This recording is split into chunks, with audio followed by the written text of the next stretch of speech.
Va ora in onda Zoom, il drive time in mezzo ai fatti con Antonino Danna.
Grazie a te, cara Natalia, amiche e amici miei, ma non dall'avventura. Buonasera, siete sulle magiche onde di Radio Libertà. Questo è Zoom, il drive time in mezzo ai fatti. Io sono Antonino Danna e questa è la puntata numero 1111 di oggi, mercoledì 7 di gennaio dell'anno del Signore 2026.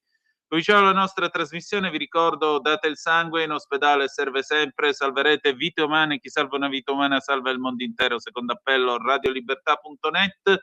Fesso, chi non lo legge, perché vi perdete un bellissimo giornale online dove ci sono liberamente il direttore responsabile Giovanni Sallusti, gli autodafè di Giulio Cainarca, la rassegna stampa di Semivarin, video pillole e molto altro ancora. 340-670-9659, cominciate a mandare le vostre zappe o WhatsApp perché ho una notizia da darvi, oppure 0292947222 per il telefono quando lo dirò io.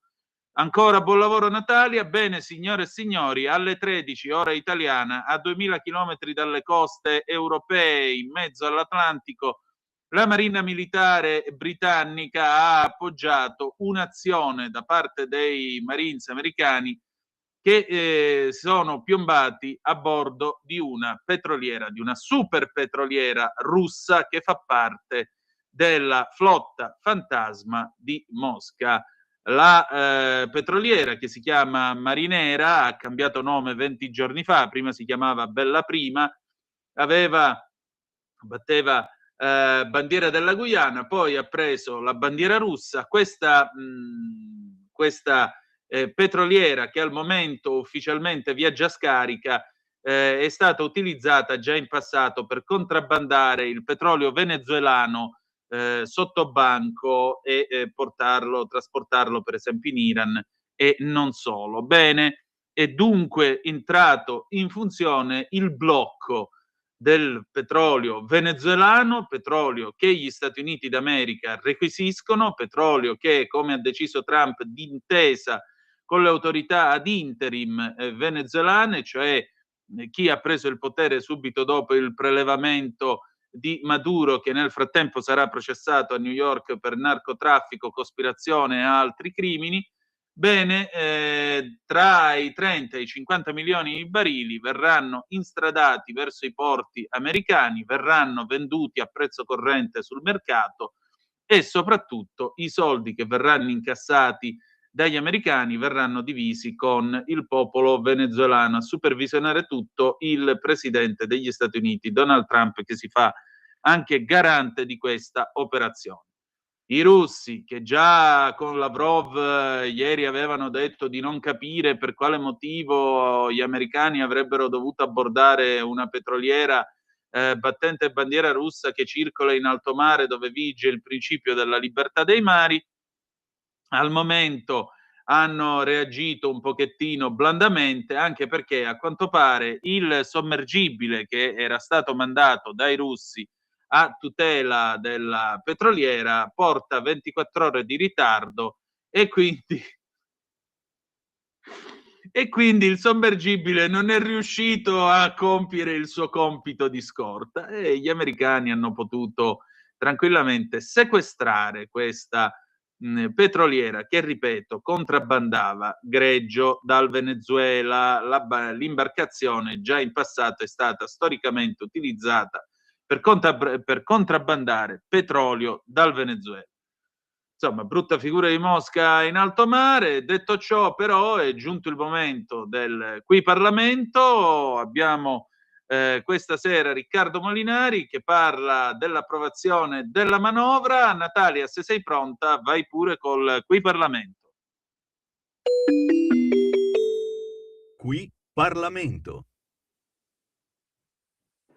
Grazie Presidente, la Lega ovviamente voterà la legge di bilancio e ci teniamo pubblicamente a ringraziare il nostro Ministro Giorgetti per gli straordinari risultati ottenuti, anche perché in quest'Aula ci possiamo dividere sull'analisi dei dati, ma i numeri non mentono.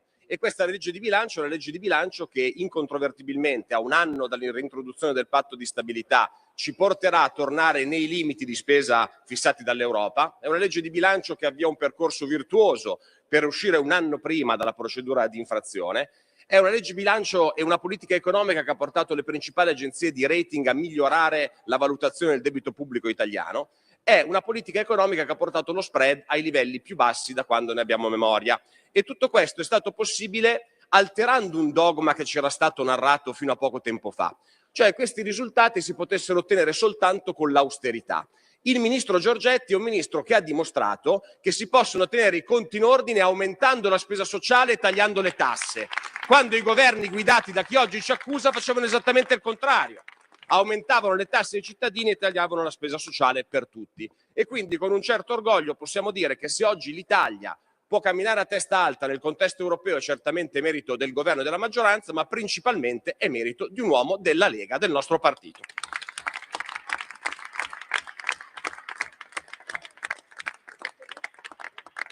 Parlando delle tasse, su cui ho detto che appunto c'è una discontinuità, vedete, non mi riferisco soltanto al fatto che in questa legge di bilancio si taglia l'IRPEF di 2 punti per il ceto medio, che è pur sempre una cosa importante. Mi riferisco al fatto che nelle politiche economiche delle passate leggi di bilancio c'è stato un trend di continuo taglio delle tasse. L'anno scorso abbiamo tagliato 7 punti di cuneo fiscale per i lavoratori dipendenti che guadagnano di meno rendendolo strutturale. L'anno prima abbiamo ridotto le aliquote IRPEF a 3 da 4, accorpando le prime due. L'anno prima ancora abbiamo introdotto la flat tax al 15% per le partite IVA che guadagnano fino a 85.000 euro. Perché, cari colleghi, a noi non è mai sfuggito che la partita IVA, prima di tutto, è un lavoratore, non è un pericoloso imprenditore da tassare e punire, quindi siamo contenti di essere riusciti ad aiutarli. E quindi, a fronte di questo taglio delle tasse, risulta interessante l'accusa che ci viene fatta dal centro-sinistra del fatto che sia aumentata la pressione fiscale.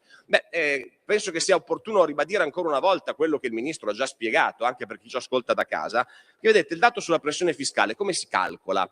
Si calcola dal rapporto tra le entrate fiscali statali e il PIL. Nel momento in cui il PIL resta stabile e aumentano le entrate, il dato aumenta. Quello su cui dovremmo interrogarci è perché sono aumentate le entrate fiscali, visto che abbiamo tagliato le tasse. Ebbene, il primo motivo è molto semplice. Banalmente perché in questi 3 anni di governo di centrodestra abbiamo raggiunto il record massimo di occupati della storia repubblicana, cioè 1 milione di persone in più che lavorano e che pagano le tasse. Ma non c'è solo questo, visto che con buona pace di chi ci accusa di essere il governo amico degli evasori, c'è un altro dato interessante. Quest'anno dal recupero fiscale abbiamo ottenuto più di 26 miliardi recuperati proprio a quegli evasori che tanto non piacciono al centro-sinistra, e nessun governo aveva mai ottenuto così tanto. E c'è un altro dato, il fatto che funzionano gli strumenti di risoluzione pacifica delle controversie fiscali, quelli che la sinistra chiama condoni, 4 miliardi di entrate quest'anno, e per questo siamo felici che una proposta della Lega che portiamo avanti da tempo sia entrata nella legge di bilancio. Parlo della rottamazione quinques, che permetterà in 9 anni, con rate tutte uguali e senza pagare le sanzioni, a potenzialmente 22 milioni di cittadini italiani di mettersi in pari col fisco e al fisco italiano di incassare risorse che diversamente mai avrebbe incassato. E non stiamo parlando di evasori, stiamo parlando di persone che hanno dichiarato tutto e non sono riuscite a pagare, e lo Stato oggi gli dà uno strumento per tornare a lavorare in chiaro. Siamo certi che la misura funzionerà, anche perché parliamo nel 98% di casi di cittadini che hanno meno di 5.000 euro di debiti, ma la rottamazione quater ci ha dato già un risultato di più di 5 miliardi di entrate, quindi siamo sicuri che la quinques funzionerà. Parlavo prima del lavoro, non è che abbiamo aumentato gli occupati con la bacchetta magica o uno scocco di dita.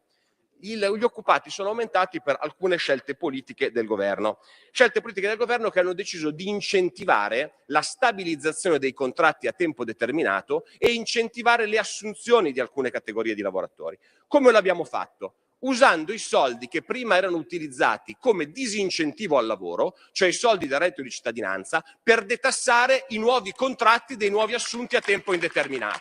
In questo modo abbiamo raggiunto il record massimo di occupazione e soprattutto abbiamo visto un incremento costante dei contratti a tempo indeterminato rispetto a quelli a tempo determinato. Cari colleghi, è così che si contrasta il precariato, non con la demagogia, coi fatti.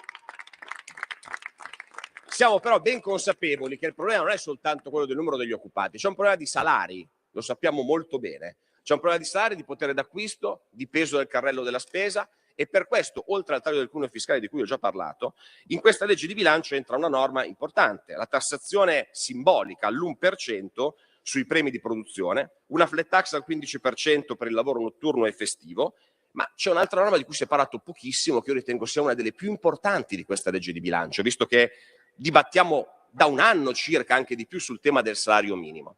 La norma che prevede una tassazione del 5% per gli incrementi salariali derivanti dal rinnovo dei contratti collettivi. Cosa vuol dire? Vuol dire che noi diamo a sindacati e parti datoriali uno strumento, cioè una tassazione irrisoria, perché il 5% è irrisoria, per aumentare da domani, anzi da ieri, perché grazie alla Lega è passato un emendamento che estende questa norma non solo per i contratti che ci saranno, ma anche per i contratti dell'anno passato, di aumentare da subito le buste paga dei lavoratori. Ecco, noi ci saremmo aspettati da un sindacato che vuole difendere i diritti dei lavoratori che una volta approvata la legge di bilancio, scritta la legge di bilancio, si fosse corsi ai tavoli di trattativa sindacale per aumentare le buste paga ai lavoratori. Non ci saremmo aspettati a luglio l'annuncio di uno sciopero generale su una manovra che non solo non era stata ancora approvata, ma non era stata ancora né scritta né pensata. Chi ci ascolta può capire da solo chi ha a cuore i salari dei lavoratori e chi strumentalmente usa i lavoratori per una bieca propaganda politica contro il governo. Ci sono anche le risorse per Industria 5.0, è stata rifinanziato l'iperammortamento Industria 4.0, però c'è un dato negativo sulla produzione industriale, questo è assolutamente vero. C'è un dato negativo che riguarda l'Italia, che riguarda la Germania, la Francia, i principali partner europei. Però il punto è che noi dobbiamo capire quali sono le cause di questo calo di produzione industriale a fronte dell'aumento degli occupati. Perché se aumentano gli occupati diminuisce la produzione? Guardate, metto da parte un tema che è quello dell'automotive. Vi voglio fare un altro esempio. Quanto incide a livello europeo il calo di produzione industriale su due materie prime fondamentali, il cemento e l'acciaio. Il calo di produzione in Europa su questi due elementi, che non è che non servono più, servono sempre, è del 30%. Quindi voi capite che noi possiamo aprire migliaia di nuove partite IVA, migliaia di piccole aziende, ma se non si producono più auto, non si fa più acciaio, non si fa più cemento e lo si va a comprare all'estero, voi capite che la produzione industriale sarà più bassa. Allora, per capire perché questo accade, cari colleghi dell'opposizione, non puntate il dito verso la Lega e verso il governo, puntatelo verso voi stessi, perché è il Green Deal europeo che sta uccidendo l'industria europea. Noi stiamo distruggendo volontariamente la nostra industria per finanziare le industrie dei paesi extra UE che non rispettano quelle regole ambientali. Lì sta il problema e noi della Lega sappiamo di essere sempre stati dalla parte giusta, perché questa cosa la diciamo da quando il Green Deal è stato fatto. C'è qualcuno a cui però le tasse le abbiamo aumentate, raccogliendo con entusiasmo un suggerimento dell'opposizione, che ci ha sempre detto di tassare chi ha di più per dare a tutti. Bene. È dovuta arrivare la Lega, il centrodestra, un ministro della Lega, per prendere più di 6 miliardi di euro a banche e assicurazioni e investirle tutte sulla sanità pubblica, raggiungendo il livello di fondo sanitario nazionale più alto di sempre. Quindi siamo davanti a un governo che taglia le tasse a imprese e lavoratori e tassa chi invece può pagare nell'interesse di tutti. Siamo un governo che ha finanziato il piano casa, fortemente voluto dal ministro Salvini, siamo quasi a 1 miliardo. Siamo un governo che, nonostante la cura dimagrante di molti ministeri, non ha tagliato sugli enti locali, perché siamo fortemente convinti che i sindaci e gli amministratori locali siano un presidio territoriale da difendere e li ringraziamo sempre quotidianamente per il loro lavoro. In conclusione, Presidente, su questa linea di rigore, su questa linea di efficienza della macchina pubblica, c'è un'altra riforma su cui la Lega vigilerà nel prossimo anno.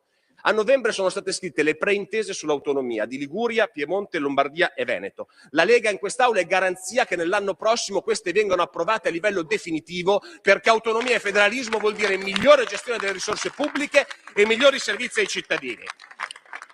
Concluda, per favore. Che finché la Lega sarà al governo e finché noi saremo in quest'Aula, noi saremo presidio a difesa dello Stato sociale, a difesa della produzione industriale, a difesa dei lavoratori del nostro Paese. Grazie.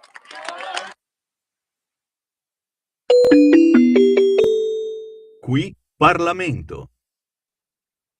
Lo amiamo perché ci offre sempre le cose più buone e naturali. Linea Alberto Acerbis. Problemi respiratori, tosse, raffreddore, tosse secca, tosse grassa. Abbiamo il prodotto che ti può aiutare. Bronco Free, la soluzione bevibile alla bava di lumaca, timo, verbena, altea, papavero e marrubio.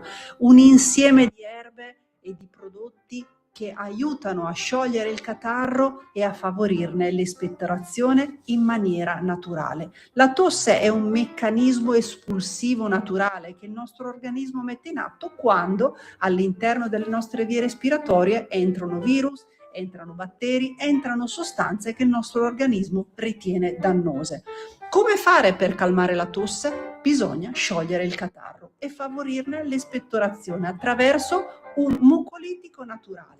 La bava di lumaca, infatti, attraverso gli enzimi litici in essa contenuti, aiuta a sciogliere appunto il catarro e aiuta la sua espulsione. Abbiamo un'offerta straordinaria per voi stamattina. Se dite ascolto Radio Libertà e chiamate lo 030 68 40 408, 3 flaconi di Bronco Free a 59 euro, e se dite ascolto Radio Libertà voi non pagate le spese di trasporto e in più avete uno splendido omaggio. Chiamate adesso 030 68 40 408.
Eccoti qua, Antonio. Grazie Natalia, andiamo pure con la sigla di conto corrente allora.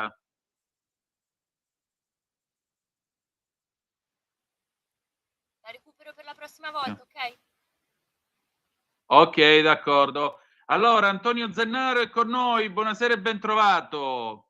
Buonasera Antonino, benvenuti a questa edizione 2026 di Conto Corrente. Un saluto e buon anno a tutti gli amici della Radio Libertà, la miglior radio che c'è in questo momento in Italia per quanto riguarda la libertà.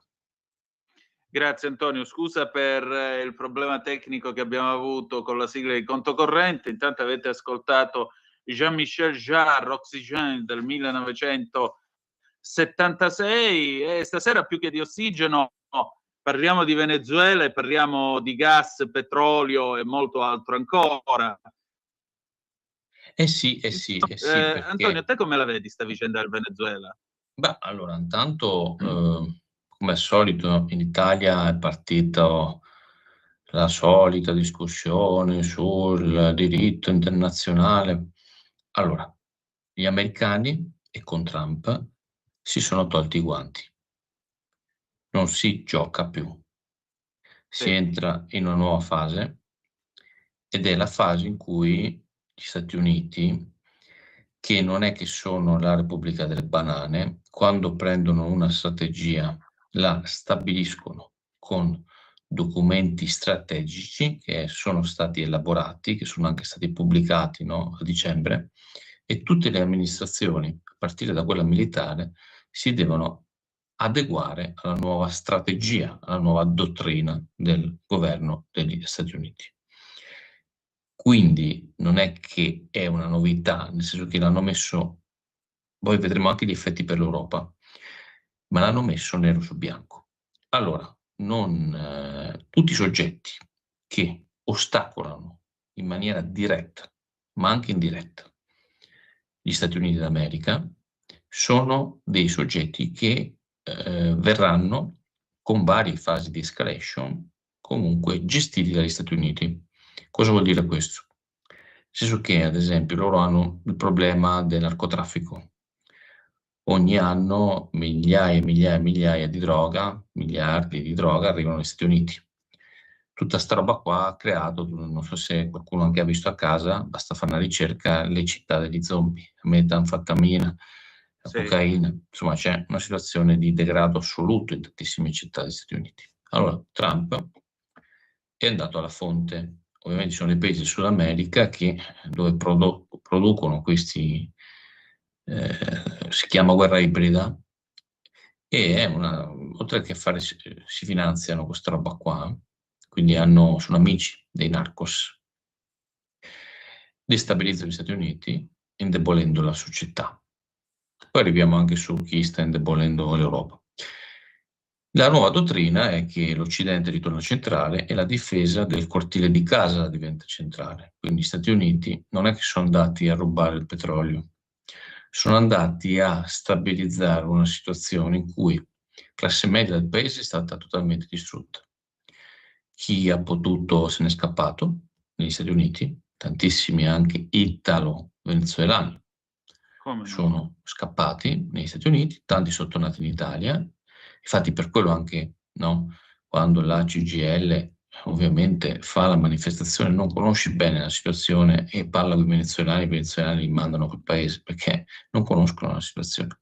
Io vi faccio un esempio che chi ci ascolta a caso. Mio cugino è di famiglia, noi abbiamo insomma delle persone sono trasferite negli anni in Venezuela, italiani, no? Sono nati là, aveva un tabacchino che andava molto bene, che tabacchino dove, insomma, come in Italia, si fanno anche la lotteria, bar, insomma, un po' tutto, no? Sì. Da mattina alla sera arriva uno di quelli che vicini era ancora a Chavez, che era quello prima di Maduro, e dice: guarda, devi vendere l'attività. E fa: ma io non vendo, va bene l'attività, no, la devi vendere. E gli offre il 20% di quello che vale l'attività. Dice: ma io... Insomma, a tempo mese arriva la polizia, questa di Chavez a quel tempo, adesso quella di Maduro, e si inventano delle irregolarità e gli sequestrano il locale. Lui ovviamente si ritrova senza attività e poi è costretto, insomma, con un po' di risparmi a spostarsi negli Stati Uniti e ripartire. Questa è la situazione reale, al di là ad esempio dei parenti che venivano insomma in vacanza in Italia, che facevano incette di medicine perché là in medicina non ci sono.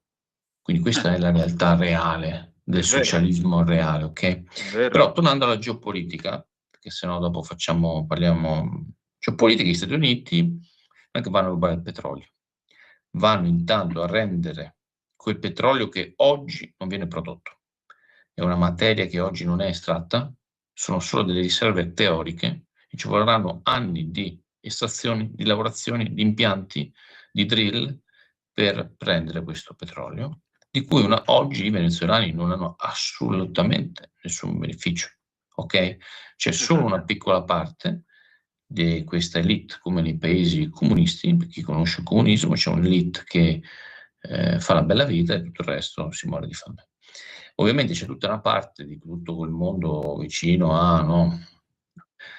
Potremmo dire vicino agli indios, vicino ai narcos, gli danno una sorta di reddito di cittadinanza che non è un reddito, gli danno da mangiare, molto semplicemente con le razioni, e questa è la situazione. Quindi chi non aveva, si vanno subito a mangiare le razioni in birra e poi vanno a rubare, saccheggiare, sequestri. Questo oggi è il Venezuela, uno dei posti più insicuri del mondo. Detto questo, gli Stati Uniti adesso si sono tolti i guanti, come ho detto prima, e ogni soggetto ostile, con vari gradi, viene fondamentalmente neutralizzato, che può essere confisca dei beni, può essere anche azioni giudiziarie, può essere anche politiche commerciali. Nei casi più gravi anche, come in questo caso, abbiamo un'esfiltrazione coatta. Cosa vuol dire questo? È la fine del diritto internazionale? Beh, scusate, quando esimi esponenti del Parlamento europeo, quelli che hanno scoperto, perché sicuramente ce ne sono altri con le mani nella marmellata, sono stati scoperti a prendere le mazzette dei cinesi, no? Per orientare le politiche dell'Unione Europea. Già. Questo non è una violazione del diritto internazionale? Come no? O sbaglio? Bella e buona. O quando si comprano le aziende per poi spolparle, no? E rubare i segreti industriali, questo non è una violazione del diritto internazionale? Allora, siccome la verità è che siamo in una fase di guerra ibrida, Antonino, anche quando tu scarichi in maniera organizzata milioni e milioni di disperati in Europa, è guerra ibrida, per destabilizzare quello che fa, so che questa roba un po' da fastidio, ma fanno potenze ostili all'Italia, ad esempio attraverso la Libia. Esatto.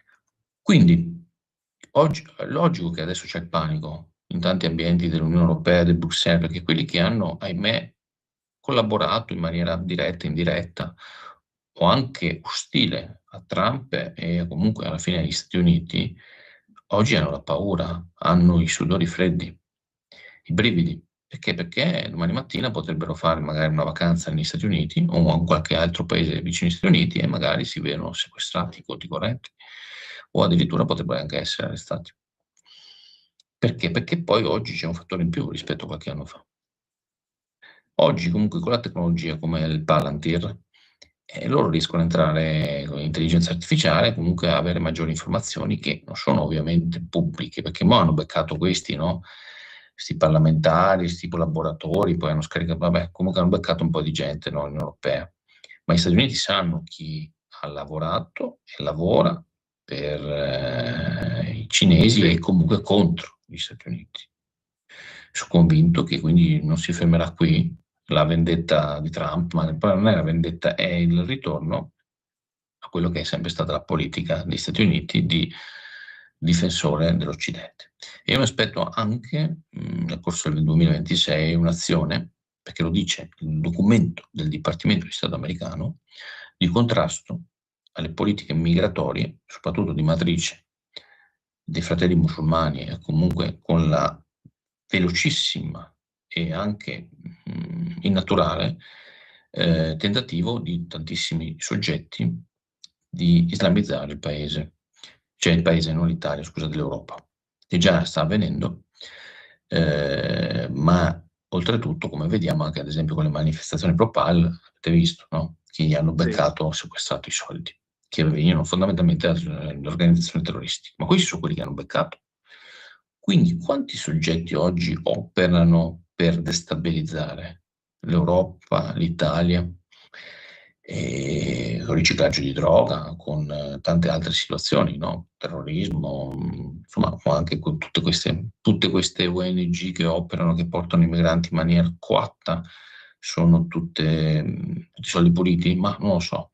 Quindi secondo me gli Stati Uniti adesso hanno cambiato dottrina e io mi aspetto comunque un'azione di sostegno a quei paesi che ovviamente provano a contrastare, perché pensate una roba, Antonino, cioè se gli Stati Uniti intervengono in Venezuela, sì, va bene, hanno gli interessi, però fino a un certo punto, no?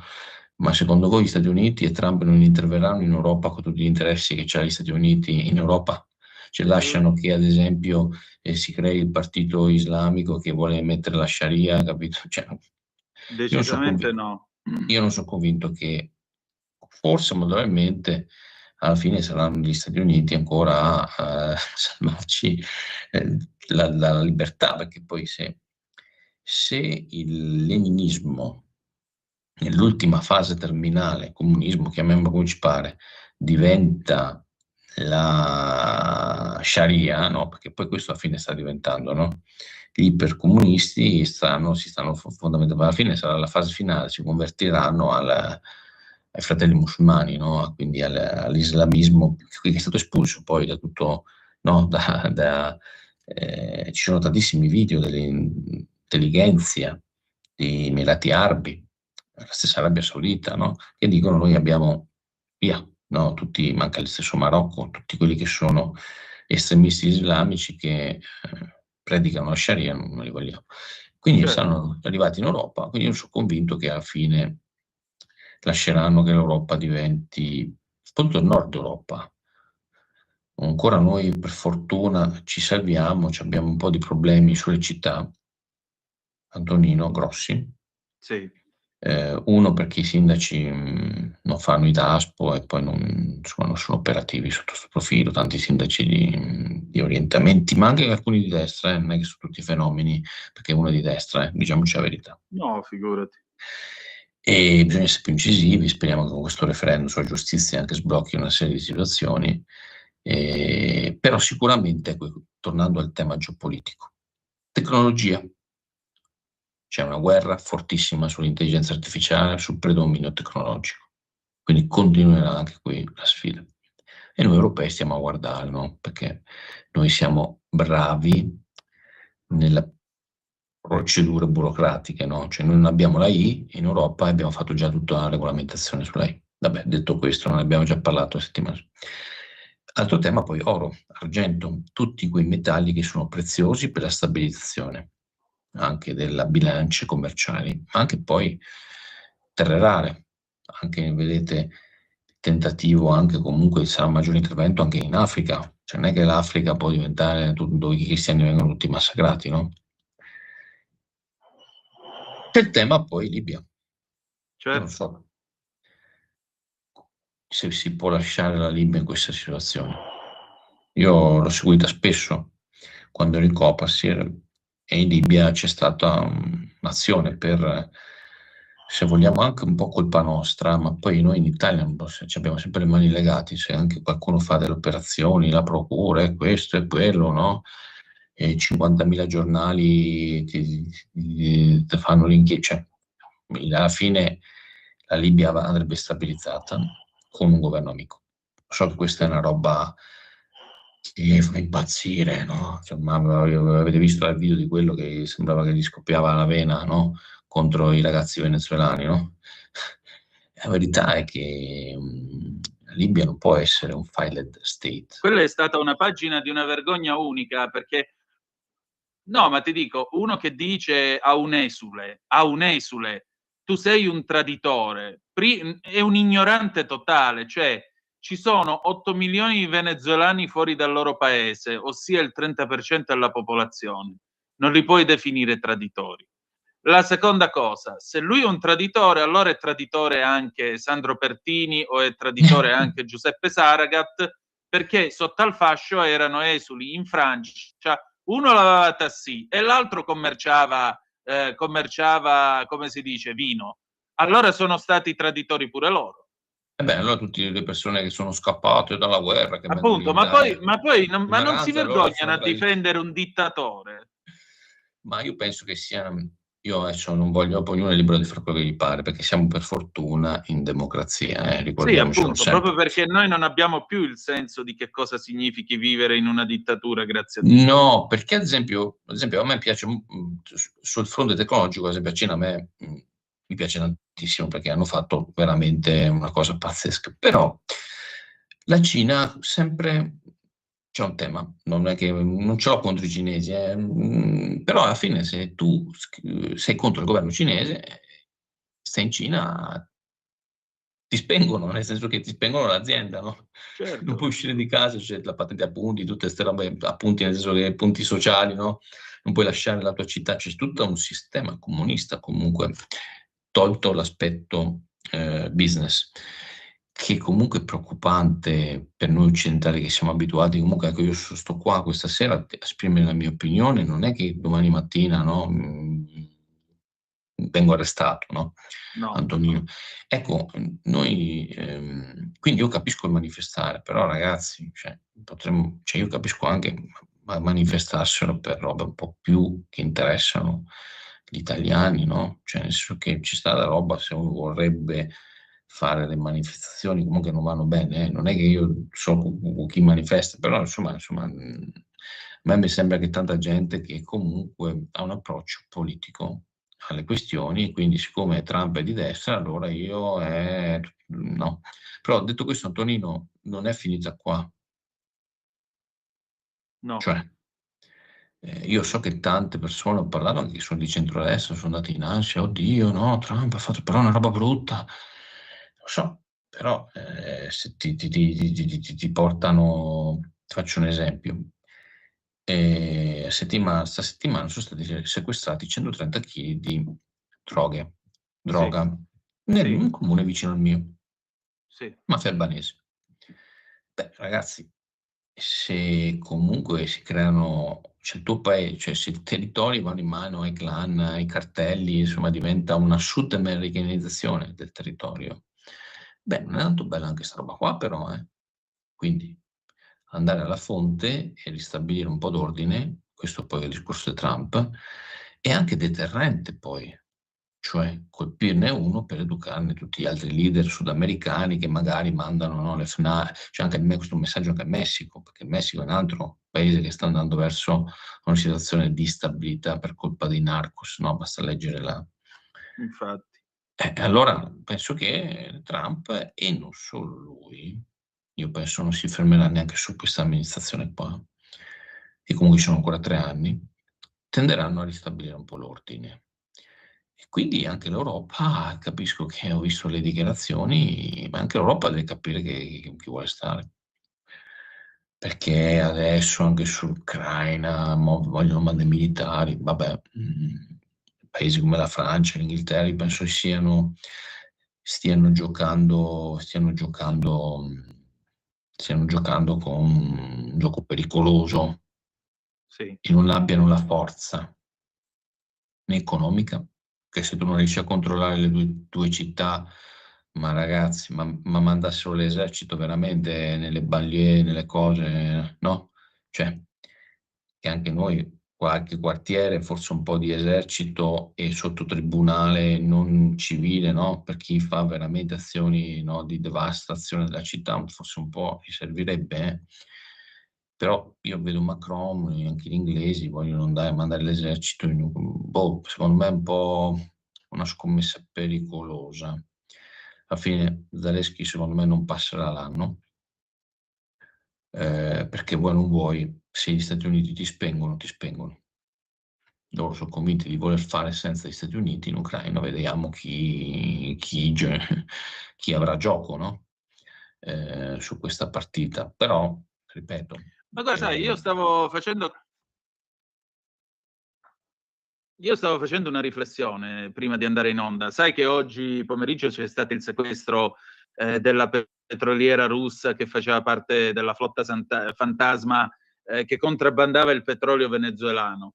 A me pare che se poco poco Trump riesce ad aprire i rubinetti del petrolio, abbassarne fortemente il prezzo, e Putin può venderne quanto ne vuole, ma non fa più soldi per poter mandare avanti la guerra. Cioè, mi sembra chiaro che in questo caso il petrolio diventa prima di tutto un'arma di pressione diplomatica. Che ne pensi? Ma certo, assolutamente, allora, sotto i 60 Appunto, la Russia rischia default se viene prolungato per un certo... Hanno la forza di avere tanto oro, loro hanno incrementato tanto oro, quindi potrebbero ribilanciare quell'oro che hanno comprato negli ultimi 3-4 anni. Però di fatto, Antonino, l'operazione russa in Ucraina, per quanto su alcuni temi Putin possa anche essere simpatico, però è stato un fallimento. Perché questa doveva essere un'operazione lampo e si è impantanato fondamentalmente. Cioè, questa è la verità. E quindi una soluzione va trovata, perché non è che possiamo avere una guerra, anche perché il tema ormai il vero rischio, ma non è neanche più Ucraina, Russia, cioè il tema è qua, che se va avanti così fra 50 anni, ma anche prima, fra 15-20 anni, diventeremo un'Eurabia. Secondo me questo è il vero tema, perché ci sono delle politiche che si vuole portare avanti, quella della Sharia. Lo so che è una roba che non è economica, però ragazzi non c'entra proprio niente con noi, cioè trasformare l'Europa in califfato è una roba che non proprio folle, no? Quindi questo secondo me è un po' più il tema su cui l'Europa dovrebbe, se non è in grado, ragazzi, facciamo degli accordi e ci metteremo sotto il cappello degli americani, faremo il 51esimo stato, adesso sto scherzando, però cioè, alla fine sono anche stati di terra, che non si prende mai una decisione, no? Su anche tecnologia e l'esercito europeo, ma poi ci serve l'esercito europeo, altro tema, cioè serve, ma che serve? Cioè, uno ha il suo esercito, si organizza e difende i propri confini, no? Cioè, ma poi bisogna anche essere offensivi oggi, c'è niente da fare. Cioè, che vogliamo fare con il Nord Africa? Cioè, la Libia, ripeto, è fondamentalmente uno stato fallito. Se vuoi, dopo non vuoi, ma tutte e tre le buche comandano, lì andrebbe stabilizzato. Però la Francia è quella che ha fatto, no, insieme all'Inghilterra per destabilizzare, mandare via Gheddafi. I problemi ce li siamo presi noi e adesso i problemi ce l'hanno tutti, dopo 10 anni, no, di questa situazione. Quindi questo è un tema vero, secondo me, oggettivo, anche economico. Però su come gli Stati Uniti interverranno, su come vanno con le loro politiche di difesa delle catene logistiche che fanno fondamentalmente. Cioè, nel senso che le catene logistiche cosa vuol dire? Approvvigionamento del petrolio, approvvigionamento del gas, approvvigionamento delle materie per investimenti in infrastrutture, intelligenza artificiale. Si andrà avanti su questa roba qua. Quindi meno green sicuramente. Se poi in Europa qualcuno ha preso i soldi magari dai cinesi, forse alla fine, perché si fa tutto sto green, no? Viene fuori, no? Che alla fine tutti si chiedono, ma perché abbiamo preso questa strada, no? Tutti dicono, ma di chi è colpa? Ah, non me, ma sei stato, no, non sono io, chi sa, no, sei stato, no, vabbè, chi sa, nessuno sa da dove nasce questa roba qua, no? Cioè, da chi è nata questa roba che l'Europa si deve impiccare al green, no? Dopodiché lo puoi fare, no? Però se poi altri paesi inquinano a rotta di collo, non capisco perché noi, no, dobbiamo, cioè addirittura adesso vogliono smantellare pure le cose al carbone, cioè veramente, quindi i tedeschi proprio la follia, no? Quindi oltre ad aver fermato il nucleare. Quindi secondo me alla fine gli Stati Uniti, vuoi non vuoi, diranno che volete fare da grandi voi dell'Europa, o vi adeguate alla nostra policy, se no non vi appoggeremo più. Quindi ci saranno paesi che verranno appoggiati e paesi che verranno appoggiati di meno. Molto Vediamo semplice. se indovino, l'Italia sarà tra quelli appoggiati. Secondo me l'Italia sarà tra quelli appoggiati perché comunque mantiene una posizione equilibrata all'interno del contesto europeo. Però fondamentalmente sa che alcune situazioni sono molto pericolose. Ripeto, l'Ucraina ci possiamo fare male. Anche perché che succede? Cioè, adesso questi mandano l'esercito. Metti il caso che i russi ammazzano qualche francese, inglese, soldato, che si fa? Facciamo? Infatti. Attiviamo l'articolo NATO, quindi tutti siamo in guerra domani mattina con la Russia? E poi la Russia che fa? Se ti spara una bomba nucleare, che facciamo? Cioè, capite che cioè, dopo non perché io sia pacifista, però è un meccanismo, no? Cioè lì una quadra va trovata, cioè oggettivamente, no? Che ci inceneriamo noi con Putin, cioè, no? Quindi mi sembra buon senso, poi se ci sono altri interessi, io non lo so, ragazzi, ci sono altri interessi in gioco, io non lo so, no? Quindi capisco la necessità di fare un altro tema, comunque gli investimenti militari aumenteranno anche nel 2026. Giusto, sbagliato, vuoi non vuoi, la fase di instabilità geopolitica e quindi gli stati aumenteranno gli investimenti. Anche perché è collegato anche all'investimento tecnologico, vuoi non vuoi. L'investimento in armi, so che è una parola brutta, porta anche tecnologia. Certo è che l'Europa non è che può fare debito, cioè non è che qua ci indebitiamo tutti per pagare le armi a Zelensky, cioè qua ci possiamo pure indebitare sulle armi ma per difendere i confini, no, nostri, cioè questo ha un senso, no? Se no lo schema non gira, no? Cioè, anche sta roba, cioè, vabbè, mi sembra che qualcuno sia ancora disconnesso. Speriamo che ci sia un po', ma sono convinto che gli Stati Uniti cioè, non le mandano a dire, Antonino, cioè, no. Cioè, non le mandano più a dire, quindi quando io dico si sono tolti i guanti, cioè non si gioca più, quindi quelli diranno volete stare con i cinesi, volete stare con il mondo multipolare o volete stare alleati nostri? Allora, se volete stare alleati nostri dovete fare ABCD. Semplice, È il famoso FAFO, no? L'acronimo FAFO, Fact Round and Find Out. Prova a fare il furbo e vedi che cosa ti succede. Ma io penso che anche noi abbiamo dei problemi oggettivi di infrastruttura democratica, mettiamola così, nel senso che ho visto adesso anche pure il carabiniere che dopo 3 anni si è preso, abbiamo dei problemi che non funzionano. Però bisogna anche un po' più di coraggio, e non è che qua solo uno si è preso i processi, quindi chi ci ascolta capisce, nel senso che chi ricopre degli incarichi deve avere anche il coraggio di prendere decisioni. Non è che, Antonino, non è che solo, no? Sì. Quindi bisogna difesa, interni, un po' più di, no? Poi se procura chiama, uno spiega. Tanto si fa la riforma, si fa, non è che possiamo diventare, no, il ventre molle dell'Europa, insomma, perché poi vediamo, ragazzi, non si vede più, Tonino, ha voglia tu promuovere il turismo, imprese, no, Cortina, e dopo c'hai le bande di Maranza che, no, sembra stare veramente a Caracas, allora non va più bene, allora copiamo un po', no? Copiamo da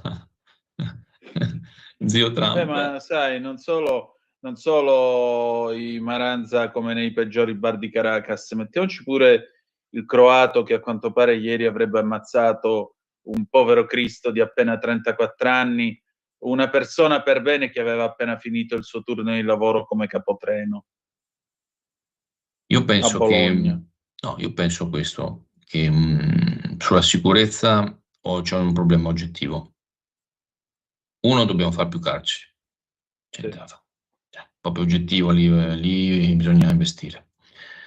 C'è sta roba che tu vai in comunità, dopo esci, devi stare in carcere, punto. Ok? Secondo, lavori? No, via, a casa. L'immigration, chiamiamola come si pare. Antonino, chiamiamola come ci pare, ma che stai a fare qua? Che fai? Via. Stati Uniti ha fatto questo. Dopo ti prendono le immagini, no, della famiglia che viene presa, tutti che, no, in Italia questo modelmente, no, per la cultura, oddio, poverini, no, ci fanno 50 servizi, la RAI ti fa 3.000 servizi, no, la 7 ti fa 50.000 servizi, e dopo la gente si fa prendere il cuore, no, perché siamo tutti buoni alla fine, no, siamo un popolo buono, ma siamo entrati in una fase in cui tanti di quelli che arrivano non sono buoni e non sono qui per lavorare. Infatti. Sono qua per spaccare tutto. Avete visto a Firenze le immagini, no, dello spaccare tutto, basta, che fai qua in Italia? Sei venuto a fare? Lavori? Sì, beh. Però anche lì poi chi lavora non è che poi dice no, ma il crocifisso, io no, qua io no. Ti devi adattare. Ma poi anche lì, diciamo, Antonino, è un tema. So che è un tema che dà fastidio, ma il tema è anche che alla fine non è che per pagare l'operaio invece di pagarlo 1.800, allora abbiamo fatto tutta sta roba qua di deflazione, per pagarlo 1.200, no, per tenere in piedi, e abbiamo fatto venire, no, uno che lavora e dopo 8 che non lavorano, con i ricongiungimenti, perché c'è tutta questa situazione qua. Alla fine tanto andiamo verso un mondo in cui ci sarà la tecnologia, quindi gran parte oggi dei lavori anche pesanti verranno sostituiti. Basta vedere, basta farsi un giro in fiera sui robot. Quindi anche sta roba qua, alla fine, va anche sfatato il mito. Nel senso che a un certo punto va messa una linea. Va messa una linea.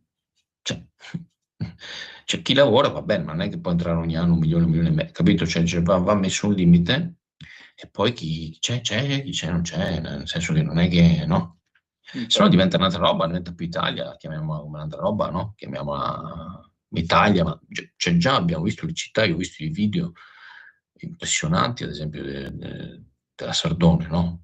che gira Sì. per Bruxelles, i minaretti, cioè una roba, dopo sì, vabbè, tutto, rispetto tutti, nel senso che figurati, però diventi una roba, no? Certo. Sei il Belgistan, sei il Belgio, no? Milano diventa Milanistan, cioè diventi un'altra roba, dopo ognuno è libero ma l'abbiamo scelto noi di diventare un'altra roba? Domanda. No.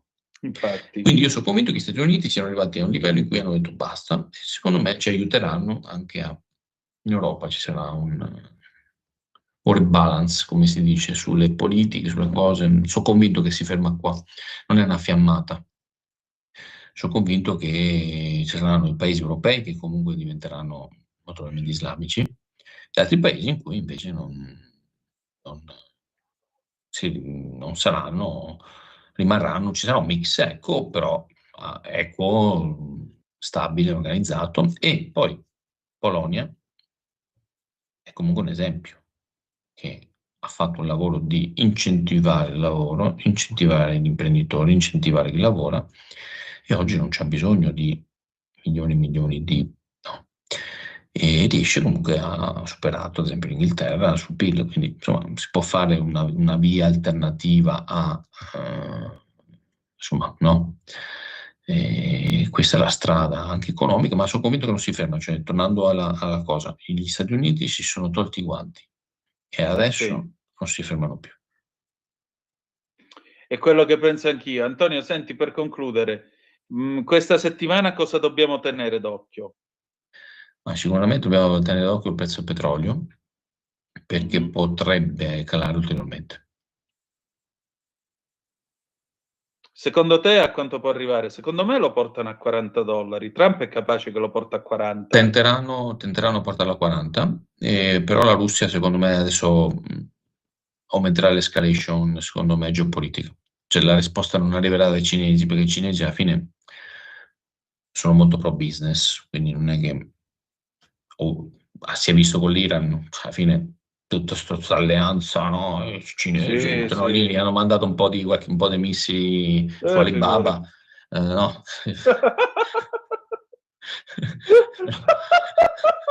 Quando lo ordini e quando arriva a casa. Sì. E poi Trump gli ha fatto partire il B2, no? Che nessuno ha visto, gli ha tirato un missilozzo e ha finito la guerra, no?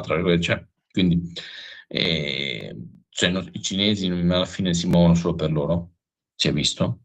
Beh, però se i russi si fanno più pericolosi, i russi Trump lo porta secondo a me 20 il petrolio. secondo me i russi tenteranno di tenteranno qualche operazione anche per buttare giù Zelensky, vediamo. Non dormirei sonni tranquilli su Zelensky. Però a quel punto Trump da 40 lo porta a 20 il petrolio. Poi pagheremo un litro di benzina a 90 centesimi. Ma lì Trump gliela farà pagare a Putin comunque, perché non si è, secondo me c'è stato troppo, ad esempio nella trattativa non ha voluto mollare niente, e lui invece doveva mollare perché Trump ha fatto anche quell'incontro, si è esposto, voleva chiudere la partita. Sì, lo ha preso in giro troppo. Sì, visto che non l'ha chiusa, ma d'altronde non puoi tenere aperta una guerra per tutto il tempo, cioè a un certo punto devi chiudere dopo 4 anni, cioè basta, cioè no, hai vinto, non hai vinto. So che modernamente lui aveva dei problemi, che ha fatto migliaia morire in un'area del genere senza avere una vittoria zappata sarebbe, quindi con problemi anche i suoi interni.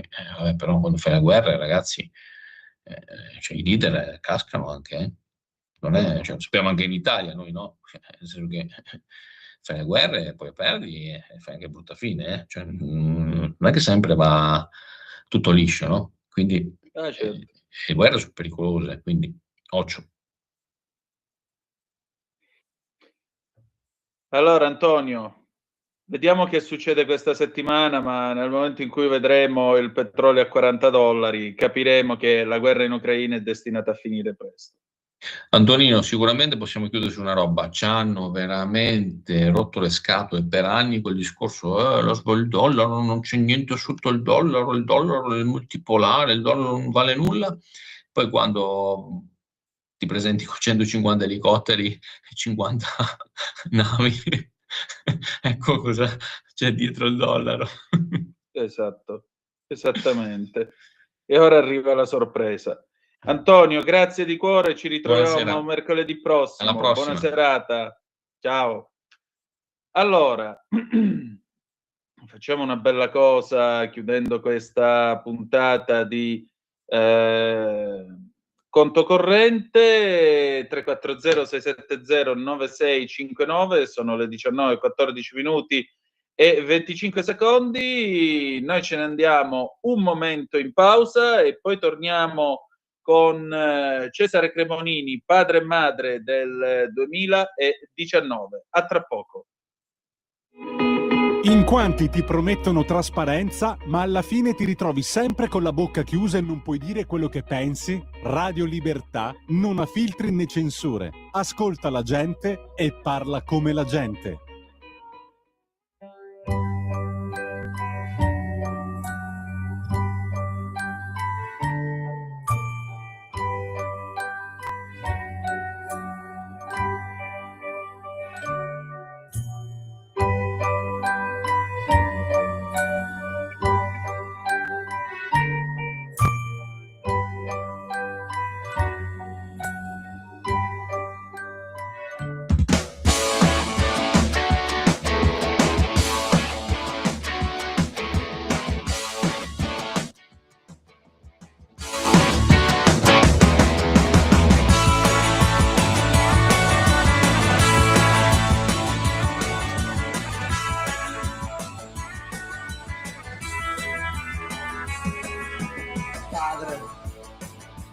Gialli e stanchi, nelle sopracciglia il suo dolore da raccontarmi. Ah, madre, donna lunga ai fianchi, nelle sue guance gli anni e i pranzi coi parenti. Non mi senti, o non mi ascolti, mentre piango ad occhi chiusi sotto al letto. Padre, se mi manchi è perché ho dato più importanza ai miei lamenti. Perfetto, grazie Natalia. Alle 19:16 minuti e 37 secondi sulle magiche onde di Radio Libertà avete ascoltato Cesare Cremonini con Padre e Madre. 0292947222, il telefono è aperto in questo momento al 340 64 allora 0292947222 se volete telefonare, oppure 340 670 9659 se avete voglia di mandare le vostre zappe o WhatsApp. Maurizio, ciao Maurizio, attenzione, come la storia ci ha più volte insegnato, un processo è anche un'occasione per farsi sentire dal mondo. Infatti Maduro e moglie continuano a dire che il presidente è lui e aspetta il suo ritorno. Nel mondo vedremo rincorrersi parti del processo e nuovi eroi che faranno trampolino di carriera. Si poteva e doveva fare in altro modo nel silenzio, come gli USA hanno fatto tante volte. La pubblicità a vantaggio di chi rimane in Venezuela e le sue forze armate, vedremo Maurizio. Ma Maurizio, guarda, allora qui si sta tenendo questa benedetta conferenza stampa alla Casa Bianca, e alla Casa Bianca la Caroline Leavitt, che è la portavoce di Trump, ha detto chiaramente che il petrolio dal Venezuela arriverà negli Stati Uniti molto presto, sarà utilizzato a beneficio sia del popolo americano che di quello venezuelano. Inoltre ha detto che c'è un piano a lungo termine degli Stati Uniti d'America in Venezuela. Quello che sta succedendo sono le prime azioni che sono state intraprese. A proposito delle petroliere che sono state sequestrate quest'oggi, la Leavitt dice che sono collegate all'evasione delle sanzioni, c'è un mandato apposito dei tribunali americani. Tra l'altro l'accusa è che facciano parte di una flotta fantasma, e in più in virtù di questo mandato è possibile anche arrestare e deportare negli Stati Uniti d'America gli equipaggi che possono essere poi processati nei tribunali americani. La Marinera, questa petroliera battente bandiera russa, che prima si chiamava Bella 1, era soggetta appunto a uno di questi mandati quando nel momento in cui le forze armate americane l'hanno sequestrata nell'Atlantico settentrionale. Tra l'altro Leavitt dice pure che, come vi ho detto, questo mandato si applica anche all'equipaggio a bordo e naturalmente nel frattempo, tra l'altro, il segretario di Stato Marco Rubio ha detto in un briefing separato che gli Stati Uniti hanno un sacco di leve in merito al petrolio venezuelano e che gli Stati Uniti d'America garantiranno l'accesso per gli Stati Uniti e per altre aziende petrolifere, quindi non solo le compagnie americane, ma evidentemente anche l'ENI italiana, al mercato. Rubio ha detto anche ai giornalisti che gli Stati Uniti d'America venderanno il petrolio venezuelano sul mercato a prezzi di mercato, controlleranno come viene distribuito in modo che vada a beneficio e a vantaggio del popolo venezuelano. Ha anche detto che gli Stati Uniti garantiranno delle amnistie per i leader dell'opposizione venezuelana e soprattutto ha rigettato a mare e respinto le accuse di chi ha detto che gli Stati Uniti d'America in questo momento a Caracas stanno agendo così, andando a braccio, improvvisando perché non sanno quello che vogliono fare. In realtà, a quanto pare di capire, c'è un piano evidentemente studiato da tempo per gestire tutta la situazione e fare sì che il Venezuela vada verso la democrazia e soprattutto non ci sia più questa infiltrazione comunista, questa infiltrazione cinese e russa in uno dei paesi, anzi nel paese che ha i maggiori giacimenti di petrolio non sfruttati al mondo e che grazie alla gestione chavista è arrivato nella miseria più nera. Quindi l'idea è che la democrazia e il business possano, come in tutte le società capitaliste, portare alla rinascita e alla ripresa economica del Venezuela. Diamo un'occhiata adesso all'ANSA, il telefono è sempre aperto, 0292947222 se volete essere dei nostri, oppure 340-670-9659. Vi do un avviso per domani. Domani manderemo di nuovo in onda la puntata del 10 di novembre scorso, perché è uno speciale lungo un'ora condotto dal sottoscritto che ha parlato con Blanca Bricegno dell'Aeresven, l'associazione appunto degli esuli venezuelani in questo paese, e vi invito a riascoltarlo o ad ascoltarlo se non lo avete potuto seguire il 10 novembre scorso, perché è il quadro della situazione poco prima che Trump passasse all'azione. E c'è proprio la narrazione di Venezuela fuori controllo, dove c'è una miseria nera, dove c'è una società sostanzialmente divisa tra chi vive nella ricchezza e chi invece non riesce nemmeno a trovare del cibo. Poi, tra l'altro, vi voglio ricordare, sabato scorso non c'è stato il garage dell'Alfista, ma abbiamo mandato in onda, abbiamo fatto questo filo diretto con la Bricegno.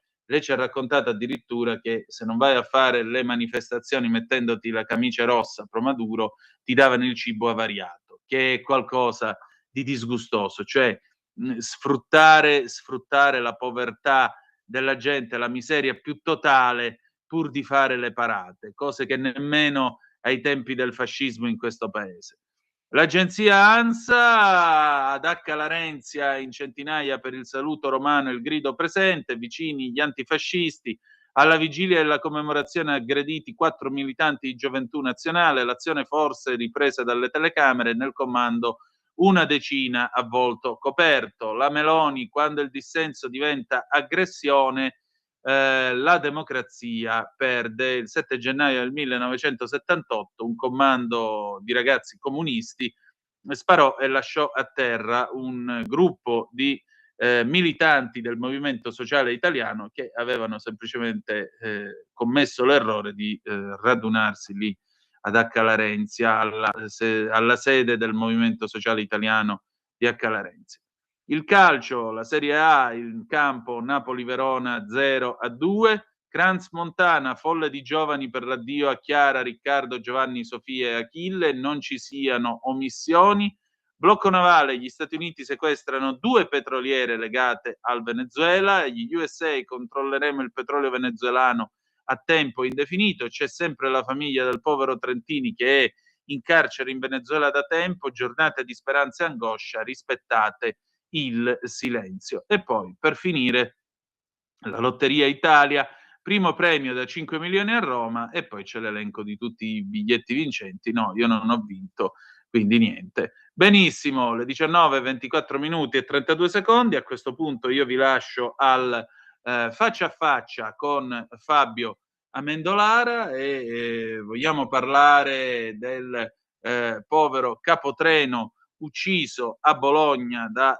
questo croato, il capotreno Alessandro Ambrosio, appena 34 anni, e ci poniamo un po' di domande, non solo su questo, ma anche sul futuro di questo paese. State a sentire questo faccia a faccia e poi ci salutiamo con Donatella Rettore, di notte specialmente del 1996.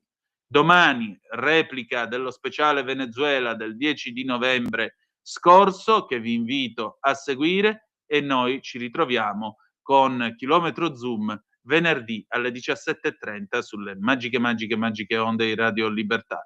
Grazie per essere stati con noi e ricordate che the best is yet to come, il meglio deve ancora venire. Vi ha parlato Antonino Danna, buonasera. E allora io questa sera ho il piacere di ritrovare l'amico e collega Fabio Amendolara della Verità, valentissimo collega e cronista soprattutto di Nera, ma non solo.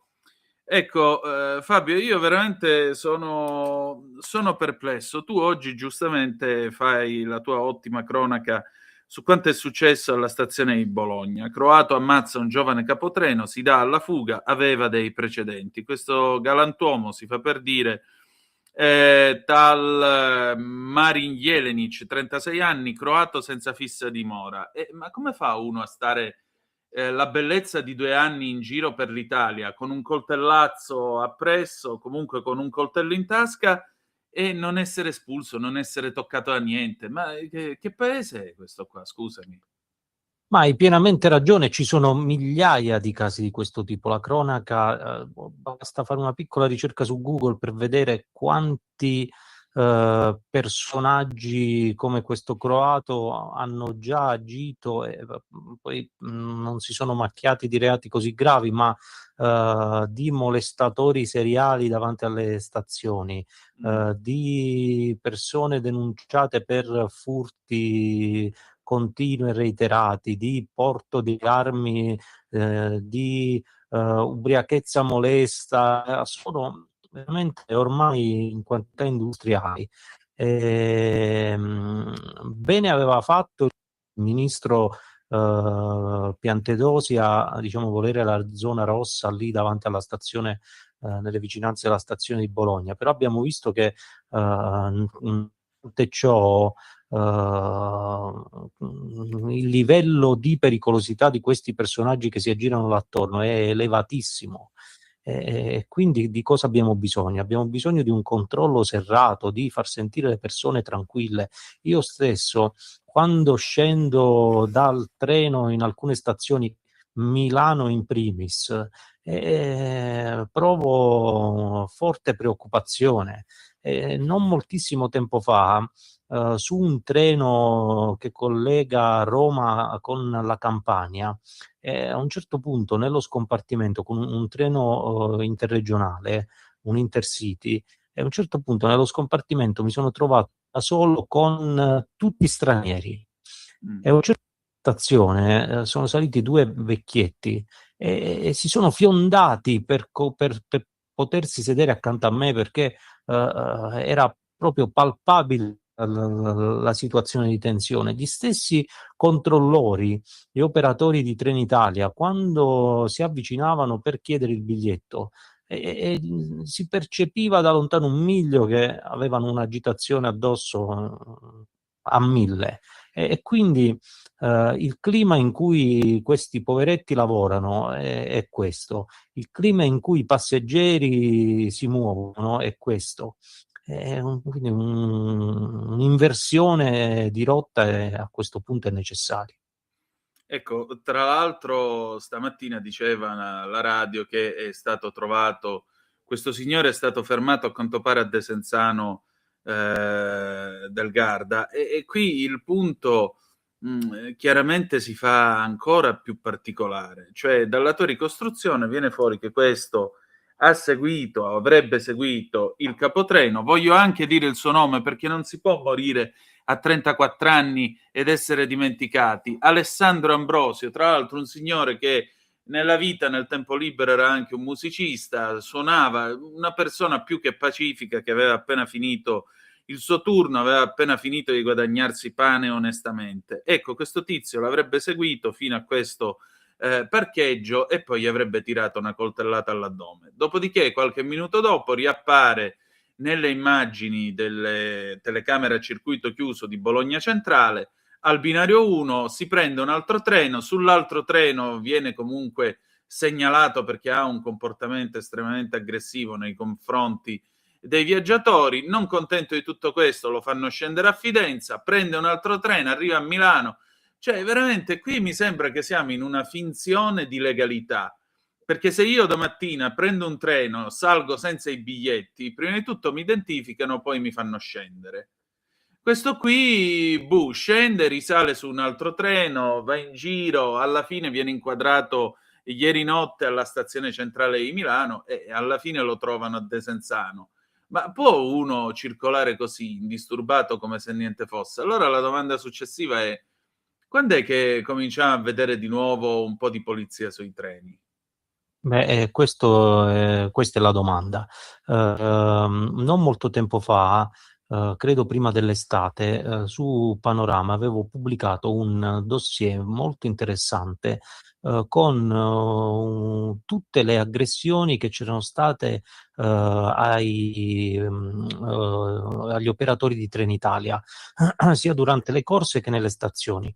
Ed era uscito fuori talmente tanto materiale che non erano bastate 4 pagine del settimanale per raccontare tutto. Avevo dovuto selezionare le storie più travolgenti, più inquietanti, più agghiaccianti, perché ce n'erano veramente da nord a sud, da Palermo alla Lombardia, al Trentino. Non c'è una stazione in cui puoi dire non è accaduto nulla.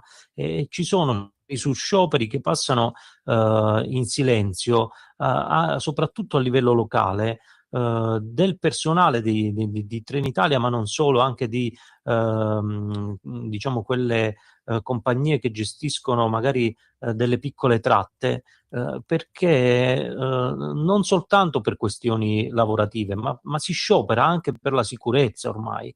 E quella richiesta del mettiamo la telecamera sui treni probabilmente non è sufficiente. Come dicevi tu, serve personale delle forze dell'ordine. Questo sicuramente. Poi aggiungerei un'altra cosa. Puntualmente la risposta che viene data è ma se non fanno niente noi non possiamo intervenire. Cioè, questo da 2 anni vagabondava per l'Italia e nessuno lo ha espulso, nessuno si è occupato di questo qui. In America se vai a fare accattonaggio, se vai a fare vagabondaggio sono problemi tuoi, specialmente ora con Trump. Qui invece, vabbè, poverino, poverino. Poverino, poverino, però poi è un ragazzo di 34 anni, una persona per bene, che lavora, che si costruisce un futuro, viene ammazzata con una coltellata all'addome. Poverino chi? Poverino il capotreno o poverino questo qua? Ma perché, come dicevi tu prima, hai dovuto precisare, ricordiamo la vittima Alessandro Ambrosio, perché un attimo dopo è già passato, ormai lui se n'è andato e pazienza. E adesso resta poverino il croato, che in tutti i modi dobbiamo trovare un modo per assolverlo. E già si sta dicendo, vabbè, era diciamo uno che faceva continuamente ricorso all'alcol e anche probabilmente un tossicodipendente. Ecco, questi sono tutti dettagli che servono per descrivere il personaggio, ma non possiamo assolverlo moralmente perché era un accattone, un barbone con problemi di alcol e droga. E questa non è un'indicazione, semmai è un aggravante. appunto, è un aggravante, quindi a maggior ragione ci vuole un intervento serio. E poi non vedo per quale motivo questo signore non sia stato rimandato al suo paese. Cioè, è possibile che questo gira per 2 anni senza arte né parte per l'Italia, viene segnalato più volte e però non c'è mai nessuno che dice: senti Cocco, sai che c'è di nuovo? Quella è la frontiera, torna da dove sei venuto. Sono troppi, lo abbiamo visto anche nel caso di Milano con il peruviano indagato per l'omicidio della ragazza. Tutti questi casi hanno un filo conduttore comune che è problemi precedenti, disadattamento, mancata integrazione e quant'altro. Sono tutte storie fotocopia l'una dell'altra. Purtroppo sono così tanti che ormai è, diciamo, una situazione fuori controllo, dettata da anni e anni e anni di immigrazione illegale e di mancati controlli, e oggi comprendo che sia molto difficile venirne fuori. Le zone rosse probabilmente sono una soluzione tampone, c'è bisogno forse di qualcosa di più strutturale e di una presenza continua, soprattutto nelle aree pericolose. Insomma, i cittadini devono sentirsi difesi. Sì, questo sicuramente. Che poi, se tu ci pensi, è anche quello che cerca di fare il nuovo decreto sui Maranza, anti-Maranza. Però vedo che i Maranza a Milano continuano a fare quello che vogliono, a spadroneggiare, a rapinare. Abbiamo avuto quel ragazzo rapinato in Corso Buenos Aires nell'indifferenza più totale. Ecco, un'altra cosa che a me lascia davvero esterrefatto è questa continua indifferenza. Il fatto che alla fine non c'è mai una presa di coscienza del problema e dire: vabbè, da questo momento in poi questo casino deve finire. C'è sempre questo dialogare sulle cose, parlare delle cose, ma parlare non risolve il problema. Eh sì, purtroppo se ne parla troppo e si agisce forse troppo poco. Bisognerebbe tornare a una, come dire, politica del fare più che dei grandi dibattiti e dei confronti. Come dire, dei segnali positivi, anche molto positivi, negli ultimi tempi li abbiamo percepiti, però questa storia, come tante altre, dimostrano che diciamo, la soluzione dei problemi è di là da venire. Come dire, sono stati messi in campo dei correttivi, ci sono dei tentativi contrastati da una magistratura ideologizzata, questo lo dobbiamo ricordare, Sì. in tutti i modi contrastata, perché si tenta di fare le espulsioni e sono poverini, li dobbiamo riportare tutti in Italia perché si è tentato di andare oltre le regole europee e la Costituzione. Vengono difesi nonostante, lo abbiamo visto nell'ultimo tentativo come dire, di mandarli nei centri d'accoglienza albanesi, ci fossero stupratori, persone condannate con sentenze passate in giudicato, pregiudicati per reati gravissimi, eppure c'è stata una sollevazione della CGIL, di certa sinistra, che li ha difesi nonostante quella filza di reati. E poi ci ritroviamo nelle stazioni, combinano quello che combinano, però che cosa possiamo? È un cortocircuito, purtroppo. Quindi è comprensibile con questa situazione, in questo contesto, insomma, è comprensibile capire che anche gli operatori di polizia lavorano con difficoltà. Abbiamo visto quello che è accaduto a Milano con Rami. Chi interviene poi rischia di trovarsi imputato e sotto processo, carriera bloccata e spese da affrontare. Quindi è stato creato un cortocircuito perfetto in cui gli unici che ne hanno un vantaggio sono quelli che delinquono. Sicuramente. Allora forse sarebbe ora di cambiare un po' di leggi e soprattutto riportare al centro, diciamolo pure, la sacralità della divisa, perché mi pare che ultimamente il rispetto per la divisa e anche quella del capotreno è una divisa, perché vorrei ricordare a chi mi ascolta che il capotreno è un pubblico ufficiale, infatti quando entrano in servizio giurano fedeltà alla Repubblica Italiana, esattamente come i magistrati, come tutti quelli che lavorano per la pubblica amministrazione. Ecco, a maggior ragione, cosa si può fare per recuperare il rispetto delle divise? Beh, questo poi è un aspetto culturale e su cui bisognerebbe lavorare a fondo e che richiede ovviamente molto tempo. Un conto è agire per reprimere delle anomalie, delle patologie, un conto è mettere in campo degli strumenti per far funzionare dei meccanismi. E anche la figura che tu che ricordavi adesso è ricordata ogni qualvolta si sale su un treno, cioè c'è una voce all'interno dei treni che ricorda a tutti che il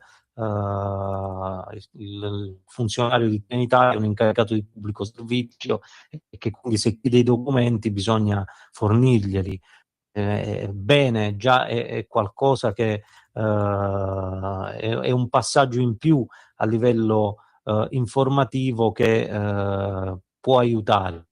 Non è l'unica divisa che io lo vedo anche con le forze dell'ordine, quando durante le manifestazioni gli vengono sparati addosso i razzi, quando chi comanda il nucleo della Celere deve tenere a freno i suoi uomini perché le stanno prendendo, prendono botte da orbi e non possono reagire, quando l'unico strumento che si può mettere in campo è l'idrante, perché se usi il taser rischi di finire sui giornali per una settimana o ti aprono un procedimento penale e disciplinare, anche quello non è più rispetto delle divise. Quindi bisogna lavorare anche a livello culturale. Questo è poco, ma è sicuro. Senti Fabio, ma intanto nel frattempo c'è molto dibattito sulla questione del voto etnico, soprattutto su questo Islam non moderato che cerca in tutti i modi di prendere potere e di entrare, diciamo così, nelle stanze dei bottoni di questo paese. Secondo te questo paese è in grado di difendersi da quella che Houellebecq nel suo libro chiama sottomissione? Ma più cala la, come dire, la voglia di partecipare alla vita pubblica e anche a quella elettorale, perché vediamo che è in caduta libera il numero di dei cittadini che sentono ancora come un dovere quello del voto, e più questi qui troveranno spazio per prendere, come dire, per coprire dei vuoti che si stanno creando. Perdonatemi. Prego. L'unico strumento che abbiamo per fronteggiarli a livello politico ed elettorale è quello di tornare a partecipare alla vita attivamente alla vita elettorale, di tornare alle urne quando bisogna andare e votare nel senso vario a chi ci può imporre una cultura e dei modi di fare, delle tradizioni che noi assolutamente non abbiamo. Senti Fabio, un'ultima cosa. Il caso Report. Il caso Report che peraltro insomma è venuto fuori in una maniera anche abbastanza, come potremmo dire, imbarazzante per la RAI. Ma com'è questa storia? Si può fare informazione soltanto da sinistra? Quindi se scrivi tu che sei su un giornale conservatore più che rispettabile come La Verità, allora, beh, diciamo che quello che scrivi tu, visto il pulpito, vale meno, non l'ho capito io. Ma diciamo che la sinistra ha sempre investito in dei circuiti culturali, anzi un tempo se non facevi parte di come dire, di un circolino non trovavi addirittura spazio, non riuscivi a campare e quindi c'era la corsa alle tessere. Oggi per fortuna non è più così. grazie anche a delle attività culturali, diciamo, che vengono dal mondo della destra, dal centrodestra, dal mondo liberale, si riesce a fare cultura anche in settori che erano, come dire, quasi banditi. E un esempio è questa volta il comitato, diciamo, per il sì al referendum, no? Sì. Che ha messo in campo anche delle azioni di informazione culturali che forse un tempo sarebbero state impedite o in qualche modo contrastate in modo forte. Oggi, per fortuna, forse grazie anche a un ambiente dell'informazione libero e scollegato diciamo, da quelle gestioni che erano nelle mani di un'area fortemente ideologizzata e di sinistra, forse un po' più di libertà di opinione c'è, però ovviamente è scomoda e diventa sempre più scomoda in quegli ambienti che non erano abituati e che ancora oggi non tollerano che qualcuno la possa pensare in un modo diverso, che qualcuno possa provare, come dire, avere un'idea differente rispetto a quella che invece si vuole imporre. Faccio qualche esempio: il green a tutti i costi, il woke, tutte quelle teorie antifamiglia. Ecco, oggi se c'è qualcuno che storce il naso rispetto a quelle teorie, chiaramente va a impattare contro quel sistema che esiste ormai dal dopoguerra e che cerca di imporre continuamente il pensiero unico, così come lo si era imposto fino a non moltissimi anni fa. Infatti. Vabbè, ma tanto noi continueremo a parlare, perché grazie a Dio la libertà di parola qui ci viene garantita, non siamo a Telemaduro e soprattutto non siamo in Venezuela, quindi va bene così. Senti, Però Fabio, se posso, prego. un meccanismo di questo tipo lo dobbiamo cercare di scardinarlo, perché Sì. perché ogni qualvolta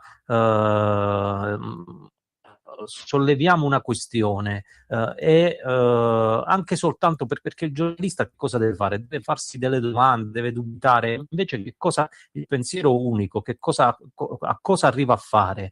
Arriva a abbiamo avuto degli esempi fortissimi e recentissimi.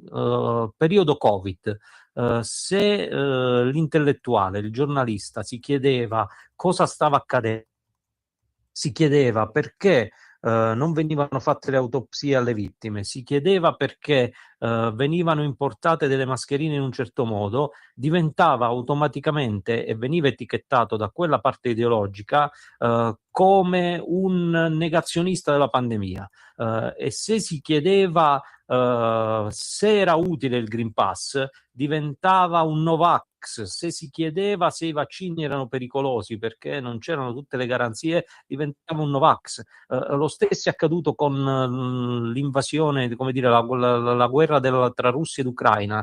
Se ti chiedevi cosa c'era dietro, eri un putiniano. E poi la storia si è ripetuta su Gaza. Se cerchi di capire quali meccanismi hanno portato,